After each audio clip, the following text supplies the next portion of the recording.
শুভ বিকেল বন্ধুরা। আজকে একটা আমি টিফিন বানাবো ছেলের জন্য, কিন্তু কি টিফিন বানাবো সেটা বুঝতেও পারিনি, আর নামটা কি দেবো তাও বুঝতে পারিনি। এই যে ব্রেডকে ছোট ছোট টুকরা করে নিচ্ছি, চিজটাকে গ্রেট করছি, গাজর আর নর্মালভাবে যেরকম ডিম ভাজে সেরকম পেঁয়াজ লঙ্কা দেইনি, নুন আর 3টে ডিম দিচ্ছি। এবার আমি একটা তাওয়া বসিয়েছি, সাদা তেল দিয়ে ঠিক। রোজ বিকালে তো যাও একটা টিফিন বানিতে হয়, খেলার পরে প্রচুর খিদা লাগে, তাই জন্য একটা ভারী করে আগে টিফিন দিতে হবে।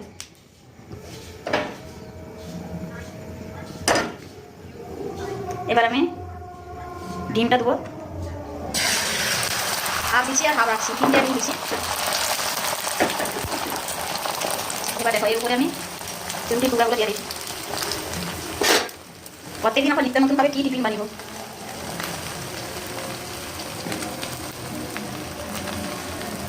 এবারে গাজরের গ্রেট করা গাজরটা দেখি,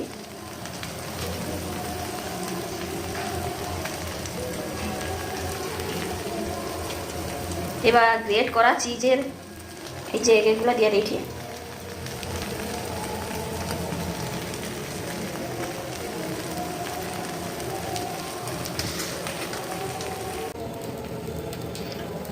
গোলমরিচের গুঁড়া একটু অল্প করে দেবো। সস দিলে কিন্তু ভালো লাগবে, কিন্তু আমার ছেলে খায়নি বলে সসটা বাদ দিলি। এবার যদি কিন্তু তোমার যদি সস খাও তাহলে সসটা দিতে পারো। এবার অরিগ্যানো একটু অল্প করে দিয়ে দিয়েছি। একটা ব্রেড রুটির পিজা হবে, এইটাই নাম দিতে হবে। এবার বাকি ডিমের গোলাটা উপর দিয়ে দেবো।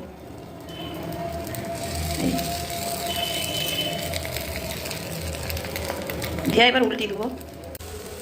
এবার আমি রুটিটাকে আর ডিম সব উল্টি দিছি, এই যে থালা করে রাখিয়া দেখিতে পারিনি, এক হাতে ক্যামেরা করিনি আর এক হাতে খুন্তি হচ্ছি, তো তাই উল্টানোটা দেখিতে পারিনি। এরকম সুন্দরভাবে লাল হবে।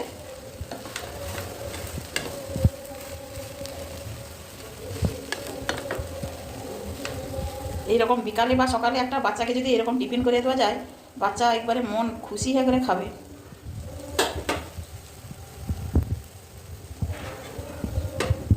নাম দিচ্ছি পিজা। এবার রেখে দিয়েছি, আরেকবার দিয়েছি দিয়ে খাবো। কাটা হয়ে দেখতে পাবো গরম আছে, মাছের খুব খুশি।